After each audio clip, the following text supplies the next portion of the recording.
Hello, I'm Chip Jones, and I'd like to welcome you back to my channel, The Preppy Gardener. And I'd like to welcome you to our home and garden once again here in Northeast Oklahoma, just outside of Tulsa. And it is actually time for a June garden tour. So much time seems to have come and gone so fast. We've been busy at work. I say that almost every video. We work for a garden center here in the Tulsa metropolitan area, and we've just been so busy that I haven't had a lot of time to put many videos out. So I thought it was time to put some out and show you some of the projects that we've been working on. We don't really get to work on those until we come home at night or on our occasional off day. So but it's finally time. It's starting to slow down, and it's time for us to be able to be at home a little bit more, to spend more time in our own garden. And so it's time to share some of the projects that we've done with you. And I do want to say a special thank you. So many of you have made so many wonderful comments to me at the end of the videos. And you know, this is all very new. Many years I kind of worked behind the camera, and so being in front of the camera is a little bit different, and I'm trying to become a little more easy with it, and your kind words of support have been very appreciative, so I wanted to thank you for that. But what I want to do today is kind of walk through, show you the additions that we've done, show you how plants have grown. We've actually had great weather here in Oklahoma over the last month. Many years, we've been here 8 years, and many years by this time it's already getting really kind of dry. We are having to run the sprinklers almost daily or every other day, especially on new plants that we've just gotten into the garden. But this year we've had so many rain showers late in the season that we aren't complaining at all. My water bill isn't complaining to me as it usually is. It's very nice to have a cooler, wetter spring for a change, and it certainly is been nice on the plants as well. What we're going to do is wander through, and I'm just going to talk and show you some of the plants that we've added. Also maybe answer some questions that some of you have asked in the comments, and hopefully it'll be a fun, educational, and enjoyable tour. So as you look around, you can see we're going to actually start in the courtyard. This is the area that I told you in the last video. It's actually part shade and part sun. And what we're trying to do is add more trees to create a more shady atmosphere and turn this into a complete shade garden in time. This is the west side of our house, so in the evenings this area can actually get quite warm. It's also going to be a benefit for the temperature, especially the sun shining into the primary bathroom, and also just create a nice cozy relaxing area for us to come to here on the property. Most of our property is full sun. We've been planting many trees throughout the last 8 years just to create a bit of a more homey atmosphere. But it's really nice to work toward having one area that's completely shade, and that's something we hope to do here in this area. As you look around, I mean, some of the plants that have just done marvelously well are the hosta. And I want you to look at this sum and substance. Look at the size of my hand on just one of the leaves. Again, this is sum and substance. And this hosta we probably put in about 5 years ago, and it has just grown and matured, and it really has become one of my favorites because it's so big and it really is a standout. I know when we have friends and family come over and they always ask about different plants, this is one that they certainly go to because of the large size of the leaf. And then more things that you can see, we've added the astilbe. You can see that toucan, tropical, ajuga that we added, which gives it that nice lime green punch of color. And then just some of the other hostas that we've included in the garden. I know there's Patriot over here, Great Expectations, and then also Francis Williams. I mentioned in the last video the types of hostas that I like, and that being ones that stay pretty much green, lime green, dark green.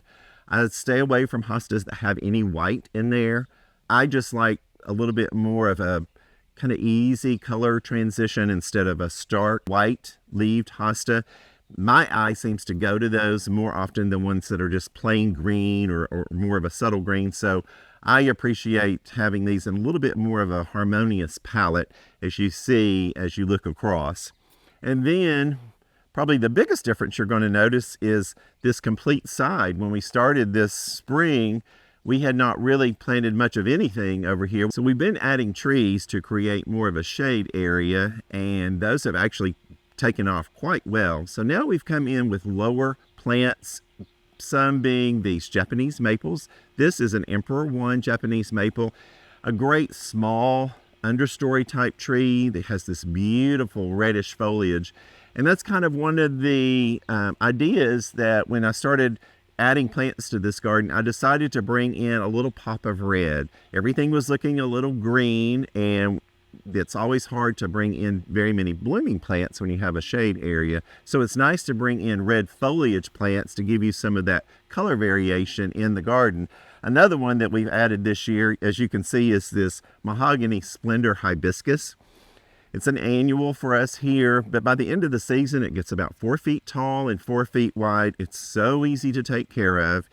Does fairly well in a full shade area, but it does love some sun to actually get going. It's a plant that's grown for the foliage, not so much for the blooms as many of the other hibiscus, and that will be one that'll be fun to watch as we go throughout the summer season.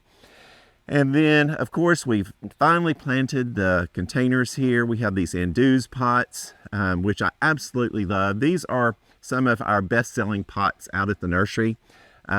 We sell these in 3 different finishes. There's a natural, there's a terracotta, and then we call this one antique. And I just absolutely love them. I love the size of them. With them being concrete, they can stay out in our cold winters. So they're a favorite of mine for sure, and you're going to be seeing probably a lot more of those as you go around the garden. And then in the containers themselves, we've added plants such as the variegated plectranthus. There is some creeping jenny down in there. And then today, I added the sunpatiens to the container. They just, again, I just was looking for a little bit more color to add. It was looking a little green over here. So I added a little bit of a sparkle of color. And then these fun moss-covered mushrooms as well for just some kind of fun addition to the pot. In the center is a Miss Kim lilac. This is a lilac standard. And Miss Kim is a lilac that actually does really well in our heat and humidity. So it'll kind of make an umbrella shape, which will help cozy up this area. Last year, I planted a couple of hibiscus topiary over in the butterfly garden. And with our strong winds, it just took one storm and it came and just snapped every one of them in half. So I had to go with something with a little bit stronger trunk. And the Miss Kim lilac certainly has the proper proportions, I think, to make it through an Oklahoma storm. And then another plant that has been a neat addition and certainly adding a little extra color is this cherry explosion hydrangea. I mentioned before in another video that macrophylla hydrangeas can be a little challenging here because, boy, we can get really hot and dry in the middle of the summer. But I wanted to try this one again. I wanted to add a little bit of red and pink to this area just for some extra color. And when I ran across this hydrangea at the garden center, it certainly fit the bill. It gets about 3 feet tall, 3 foot wide, so it's going to kind of fill in this area in time. Again, it's going to be an experiment to see how well it does in our heat and if I can keep it watered enough over here in this corner. But I really think this garden is coming together. The fern that I've put in, there's Japanese beach fern, there's autumn fern, again, more sum and substance hostas, and the astilbe, again, will all start to fill out, and especially by next year, it will certainly look more green as the other side as the plants mature. So I think it's really coming along well. We're going to be checking on it as we go into the summer months and see how well they are all holding up. But for now, I'm very pleased with it. Again, I'm very happy that we've had so much rain. It's helped me stay up on the watering and get everything rooted in really well before those hot temperatures come. So I think that's a good update for the courtyard area. We'll certainly be checking back in to see how well things are growing and rooting in as we go into the hot summer months, because I know those are coming. I think next what we'll do is make our way to the front of the house and let you see how things up there are growing and blooming, because they have really come into their own.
So here we are at the front of the house, and this is really one of my favorite areas.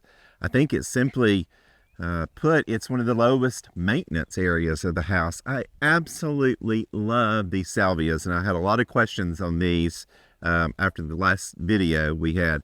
Again, the one in the front it's proven winners, and it's called Unplugged So Blue. It gets, I think it's 14 to 24 inches tall. I have done nothing to it. There has been absolutely no deadheading. We fertilized it just once since they've been planted, and here we are at the 1st of June.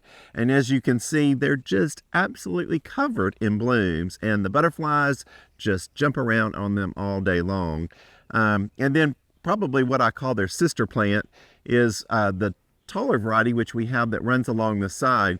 This one is, again, Proven Winter Salvia. It's rockin' playing the blues. This one gets 24 to actually 48 inches.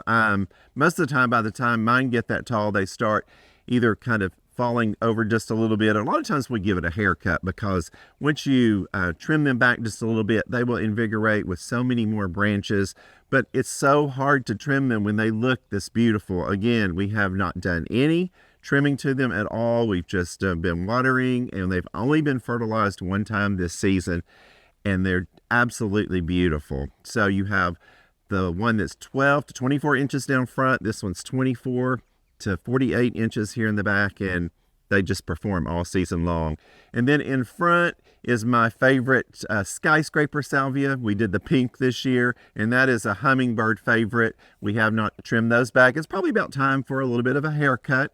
We'll be trimming those back, cutting the blooms off, and then adding some fertilizer as we go. And then we can finally go over what we actually did in our containers up front. I like doing just a fun mix of greenery, not a lot of blooming plants necessarily, because I just love the other plants that are around front. But what we ended up putting in is the variegated plectranthus. We have asparagus fern, of course, the mandevilla vine that I mentioned the last time, and then the tropical plumbago, which performs so well for us. It loves the heat, it loves the sun, and it just blooms all summer long. So those have all been put in. I think there's a few purple verbena and also spider plant. And then just for something different and fun and spiky to stick out, we added some eucalyptus to the sides. I've never done that before, but I just kind of wanted to break up the moundy feel with a little bit of spikiness, and so we'll see how those turn out. But so far I'm really loving those. We need to probably fertilize these. I think, again, we've only fertilized one time. So I think with a little more fertilizer, the mandevillas will really start to take off, and the blooms on those and the plumbago will take off. So next we're going to go over here. I'm going to show you some of the daylilies that are starting to come out. As we come along, you see we have the Walker Slow catmint. We got the drift rose, the peach drift rose planted. And then as we come across the blue atlas, again, this is our mammoth area of those beautiful skyscraper salvia that are absolutely doing well. But I want you to look at this plant especially today. This beautiful daylily. I ordered these from Shriners. I believe they're out of Oregon or Washington. I'm sorry, I can't remember exactly which one. A great mail order source for unique iris and daylilies. Can't remember the variety because they've been here about 4 years now, but just look at that beautiful color that they add to the front of the house. And then as you look on over, we got the statue area planted with the peach drift rose. We added a couple of edibles on the end. Those are the silver dollar blueberries, and then the tea roses, love and peace, are up beside the statue. And then behind our planted trough and urns, we have the autumn fern with the Lysimachia. And then in the large trough, we added, of course, our Lysimachia down front, So we have the Proven Winners, Truffula Pink Gumfrina. And again, just to bring a little bit of that blue on over here, we added the Unplugged So Blue Salvia to the center. So this container, it's probably been in here about 3 weeks. Again, it's time to get some fertilizer in there. So I'm sure once we fertilize, we're going to see a lot more blooms take off as well. And then coming on around, you have the Bloomables Princess Charlene rose, which we have here around the Japanese snowbell. And then we planted the Silene down front, which has that kind of a punchy type of foliage, being a lime green stripe. And then with these beautiful small blooms, the pink that just dances around. I think it's kind of a nice combination so that each one of them stands out. And then another great daylily that's up front that we got through Shriners. Beautiful, unique colors, and I just love that ruffly bloom. They just have so many unique varieties, and they're always coming out with more and more each year. So there's a couple of really great sources that I like to use for daylilies. Again, Shriners, and then Oaks daylilies in Tennessee actually has a lot of beautiful varieties as well, and that's another go-to source for me if I'm looking for unique daylilies. Shriners and then Oaks daylilies in Tennessee. Certainly check those out if you're in the market for daylilies. And then coming on around, we have some perennial salvia here with the more of the peach drift rose, and then behind we have the wine and roses weigelia for just a little bit of change in foliage color. Adds some interest and also gives you your eye somewhere to rest after seeing so much green. And then we have a coral charm peony, which of course isn't in bloom right now, but as you come around these green mountain boxwoods, again, this beautiful rockin' play in the blue salvia from Proven Winners is just absolutely performing its head off.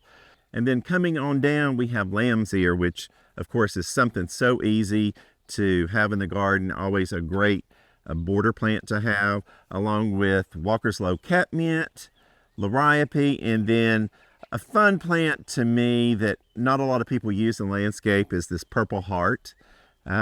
It spreads for us throughout the summer, and by the end of the season, this will all kind of be one big block of color.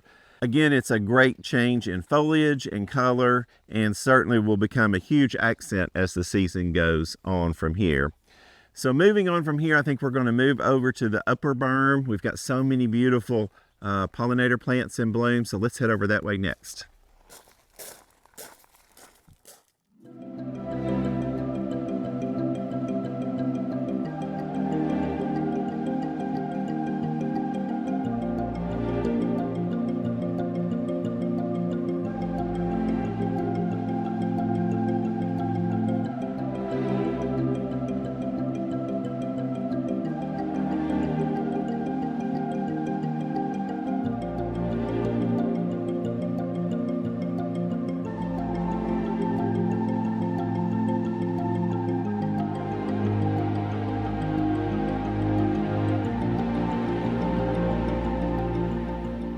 All right, so coming on over here to the upper berm, again, this was one of those areas that was really one of the first beds that we put in because it was kind of out here on its own. The construction wasn't going to go on anywhere around it, and this redbud tree was really the only thing other than the electrical boxes. It was the only thing over in this area. It was completely flat, and it was just grown up grasses.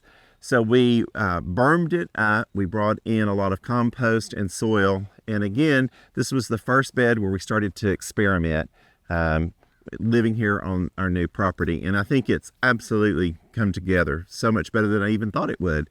But under the redbud is another group of hostas and ferns. And I even have some lily of the valley bulbs, which are over there underneath the bird bath. But this is the only area of the berm that actually is shaded. Everything else is certainly blistered by the sun by the end of the summer. But I want to take you through and again show you some really unique plants that we love and that we've been experimenting with. Again, it's just another really fun area. We have bird feeders and bird baths over here. And it's an area also where Brian and I get to both put in some of our favorite plants and see how well they'll do. One of his favorite plants, and it hasn't bloomed just yet, but these are tiger lilies. And we started out with these probably 5 or 6 years ago, and he has slowly been adding more and more. And we're hoping probably in the next year or two, they'll finally reach 6 feet tall, but every year they get a little bit taller, a little bit showier, and certainly probably in the next couple of videos, we'll be able to show you how well those come together. We have other things down here, such as blanket flower, more of our daylilies. Milkweed, of course, for the butterflies. We put all kinds of different milkweeds that you can see in. We had foxglove, which we're kind of on the tail end of the foxglove bloom, but I'm going to leave those to see if they will seed, and so that we'll have more plants from those next year. And then coming on down, a few years ago, we had a large stand of this kind of mini hollyhock. It's a mallow zebrina, and it absolutely took over. And I was so happy with it to a certain extent, but then it just got out of control. So we had to thin it back, and we do have still a couple of little plants here, but it's still such a fun color. And you'll notice that I love tall, slender plants, and you'll see more hollyhocks as we come down. But this one became a little too aggressive, so we certainly had to tame it and get some of it out of here. The coneflowers are performing very well right now. And then as you come on down, you'll see more of the milkweed. Many of our milkweed varieties are in bloom right now. And as you can see, these coneflower, along with all the milkweed, just absolutely make this a butterfly paradise. And that's the one thing that we've worked so hard to do, is bring in so many plants to see pollinators just have a field day in our growing beds here at the farm. And then if you look up, again, when we bought these several years ago, these daylilies, I just absolutely fell in love with them, but I can't remember the name. I do know that these came from Oaks in Tennessee, Oaks daylilies, so certainly look them up. But they absolutely send the healthiest, best performing daylilies. I've always been happy with them. I started using Oaks when I lived in Memphis, and have been a fan of their daylilies ever since. They always come very healthy, they perform very well, and they have so many different unique varieties at great prices. So again, not a sponsored ad, but it's just one of those companies that I absolutely love, so I love to share it with you. Then down front, we have more of salvia. We have a lot of that in the butterfly garden in the back, and again, it was such a great butterfly magnet that this year we added more to the front. More blanket flower as we go through here. Walker's Low catmint, and then as you see up kind of in the back, you'll see these tall purple spikes sticking up. That the typical Verbena bonariensis, which is tall and spiky and gives you some height in the garden.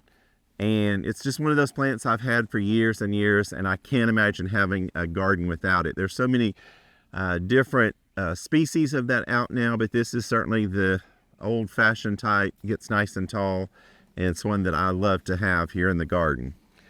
Then as we come on around, we have a weeping Norway spruce, which is a nice evergreen to add to the berm, to just add some interest and something with a little bit of structure. And then also in the wintertime, it's nice to have evergreens in the garden to not just lose all of your structure and life when there's so many flowers and plants that are deciduous and kind of die back to the ground. So that has been always a favorite of mine because it's so fun and interesting, and one that you'll see in several parts of the garden as well. Here in the center, we're kind of getting on the tail end of this phlox. This is the early flamingo purple phlox here. A garden phlox performs for us very well here in Oklahoma, and we sell a lot of different varieties out at the garden center. This is the leucanthemum that we put in right when we did the video the last time, and it has absolutely taken off. I love having some white to the garden. White's one of those colors that I actually stay away from a lot of times because I feel like it does get a lot of extra attention when there's so much other color. But I've been really happy with these. They have done so well since they have gotten rooted in, and I think, again, they have appreciated having all this moisture in the spring. And then as we come on around, as you look, One of my favorite plants I was mentioning is hollyhocks. I love old-fashioned hollyhocks. And we at the nursery are growing more and more of those every year. I'm trying to get more of our customers excited about them.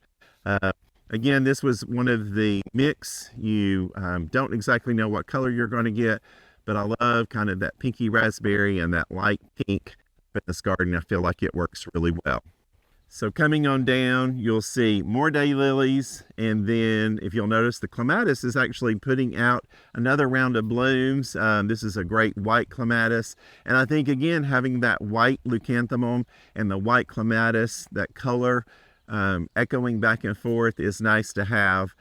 And then as we come on down, you'll see we still have tons of daylilies that will be growing on out, several different varieties, more milkweed is down through here. And then as we go over to the side, another one of my favorites, it's called blue black salvia. And if you look at it, I love the intense blue on the stem along with the black florets in the background. And we are right on the border with it being hardy here. I know a lot of people say that they lose these every year, but so far this bunch, and I don't know if it's because it's in a protected area, it has come back for me ever since I've planted it. And it just is, it's a low maintenance, easy to take care of plant, and it's one that certainly I would recommend for a great pollinator garden if you love a blue, deep blue bloom, because you know it's really hard to find that very intense blue in very many flowers. Again, blue black salvia certainly is a winner to me. And then coming on down front is this bee balm. This variety is called Bee Mary. It's a beautiful kind of a fuchsia pink. These have just been planted just this week. We had a great sale out at the garden center where we have all of our perennials 50% off. And so I grabbed some of these up, and the bee balm has been absolutely beautiful this year. So hopefully this will fill in time and be a showstopper, but I love the color of it.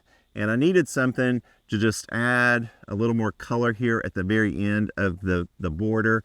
And I think this bee balm is going to be quite successful. So we'll check back in on it as we go throughout the summer to see how well it's doing.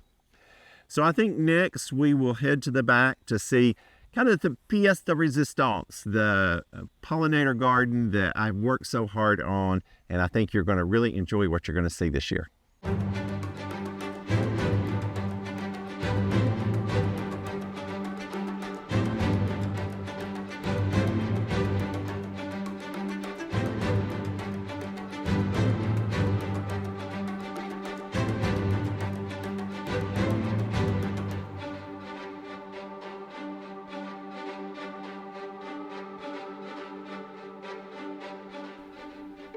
So now we've moved to the back of the house, and this has really become my favorite garden. This is the butterfly garden, as I refer to it, and we're on the north side of the house. So a lot of times plants back here are blocked from the wind, which makes them perform a little bit better.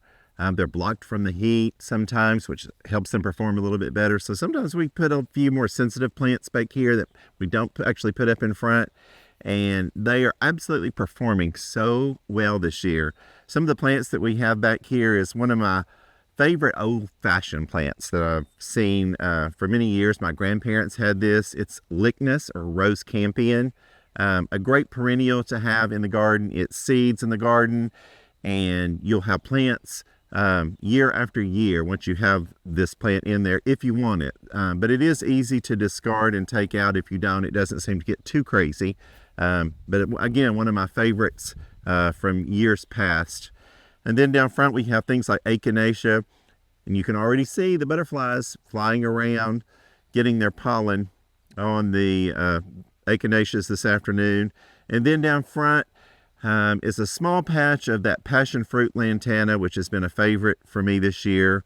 We're going to see how well it grows in the ground. I have it here in the containers, but I want to see what kind of growth it does actually in the ground. So we placed it here next to these containers, which makes kind of a nice companion planting to see the differences and see how they perform. And then next to that is another outstanding plant for us is an angel trumpet plant. And I told you in the last video, this is one of those plants that we do have to dig up. It is a tropical for us, and we take it in over the winter time.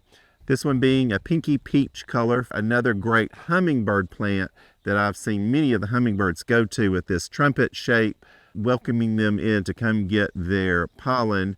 Is one that they visit quite often. Just in behind there, you'll notice that we have the bronze fennel, which is the host plant for the swallowtail butterfly. And we are just now starting to see those come about really strong. Before long, we'll notice the caterpillars, and then we'll see them eating. But again, until that happens, it is just an absolute beautiful plant, one that I just let run amok because it's so beautiful, and something I think every pollinator garden should have is bronze fennel.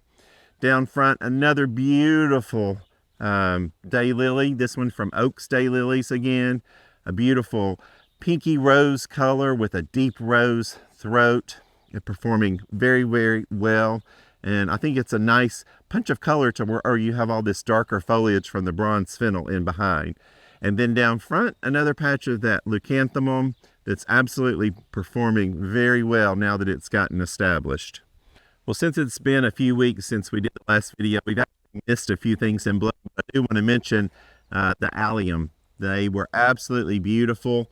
They were deep blue, purpley color. These were the Globe Master alliums that we had. This was their first year to be in, but I'm actually going to be harvesting the blossoms to do a fun project that you'll see in an upcoming video. And that's something to remember. Don't always just think that once plants are finished blooming that they're really finished with providing a purpose. We're going to be using these in a fun craft project in a couple weeks to come, so I certainly want you to remember those. And then going on around, probably the showiest plant back here is this bee balm, which is absolutely beautiful today. Absolutely beautiful. Again, you can kind of see the difference from the bee balm in the front to the bee balm in the back, how much it's protected from the wind and the elements back here. I mean, that is just a pristine bee balm. Again, that is the Bee Mary once again. That's absolutely performing well, and the butterflies are absolutely loving it. Coming on down, some new plants that we put in this year. This is the Proven Winners Boom Chocolata geranium, hardy geranium, that I've been coveting in other people's gardens for a couple of years and have had a hard time getting my hands on. So this year I actually ordered some of these from Garden Crossings up in Michigan. They had them in stock, so I had them shipped here. And I love a hardy geranium, and I especially love this variety. In many of the pictures that I've seen in other gardens, it gets a really dark chocolatey color as they mature and get older. But these have just been planted in the last couple of weeks. They're just starting to bloom. So I'm really excited to see how these are going to perform here at the edge of the pathway as you go through the garden. And then another plant performing extremely well right now over here is the Agastache. This is the Kudos Mandarin Orange, which is absolutely doing a great job. It has filled in so nicely here under the Harry Lauder's walking stick. A great punch of orange color here in the front, and has been a great butterfly attractor here in the garden. Next to another angel trumpet plant with blue wave Terenia down front, and then more blanket flower. As you notice, we've had a lot of this blanket flower in different parts of the garden, creating a nice echo, seeing the same plant and colors in different parts of the landscape, and kind of bringing them all together as one when you use a lot of those same plants. And then looking over on this side, we have the Truffula Pink Gomphrena from Proven Winners. And then this is actually Mystic Spires Salvia. Look how much it looks like the Rockin' Play in the Blue Salvia. I feel like the Rockin' Play in the Blue Salvia has a prettier, more intense bloom, but this is kind of a sister plant to that. Again, it's the Mystic Spires Salvia, another great performer all summer long here in the Pollinator garden. And then one more plant I want to take you over here and show you is one that actually all came up from seed that was here last year. And this is a surprise plant that I just wasn't expecting to come back. This is actually Nicotiana or flowering tobacco. And last year I planted it in white. I actually had a reddish color and a lime green. The white seeded like crazy. We have it in about 3 different places of the garden. And I was so surprised to see it come back because it really wasn't supposed to come back in our zone. But an absolutely great plant, has a wonderful fragrance, and a nice surprise certainly to have it come back. It's nice when you have a few plants that surprise you and drop seeds and come back, so that you're not having to fill out the garden with so many annuals every year. And that's certainly something we've been trying to do, is add more perennials to this part of the garden. So surprise plants are something that makes us quite happy, and I want to see how well they do. I'm going to let them go through a complete growing cycle, let them die back, and we're going to see if they come back next year as well. But a wonderful fragrance, a really pretty plant, and a plant that I was glad to see come back this year. And then coming on over, I have another section of the Preppy Winter's Boom Chocolata geranium. In behind is a large stand of milkweed, which is going to start blooming those bright orange blooms in the next few weeks. And then just behind that is a phlox that I keep trying to grow and don't always have success, but I just love the deep, intense color. It's called Blue Paradise Garden Phlox. It's a great tall garden phlox. I can't decide if it doesn't like our heat and humidity, but it's just not happy. And every year I seem to lose a little bit more of it. But it's one of those plants, I just love that intense color, and you really just don't have that in any other phlox that I can find. So I love the few blooms that I get out of it each year, and certainly it's done pretty well this year. Moving on down from that is the white leucanthemum. In front of that is the pomegranate achillea or yarrow, which is a great pollinator plant, and it has performed so well and bloomed consistently since we put it in back in the early spring. And then coming over just beside it is another show off here in the pollinator garden. This is the grape gumball monarda or bee balm. And as you can see, if you'll come in really close, look at all of the bees that are swarming around. We're moving into the late evening right now, so many of the pollinators are already starting to go to bed, but I want you to look at just how many bumblebees are swarming around all of this purple bee balm. Absolutely a beautiful sight, and just what we've been looking forward to here in the pollinator garden. And then the containers here at the edge, I just duplicated the same look as the other ones with the spiral green mountain boxwood here with Plectranthus. We have some Kufia. We also have the passion fruit lantana down front, but the Plectranthus is certainly happy. It's kind of taken over, so I may have to do a little trimming just so that we have some room for the purslane that I put underneath to bloom and grow as it should. So, you know, sometimes you have to adjust and cut a few things out here and there because they become just a little too aggressive, and may have to certainly do that. But probably one of my favorite parts of these containers this year is this beautiful eucalyptus, which we grew out at the nursery. It has performed so well, and I just love the flowy, bouncy feel of it. And when the wind blows, it creates a lot of interest here in these planters. Well, I think this will be a great place to wrap it up. I want to thank you for sticking around for my first ever June tour of the garden, and I think Bitsy is ready to call that a day as well.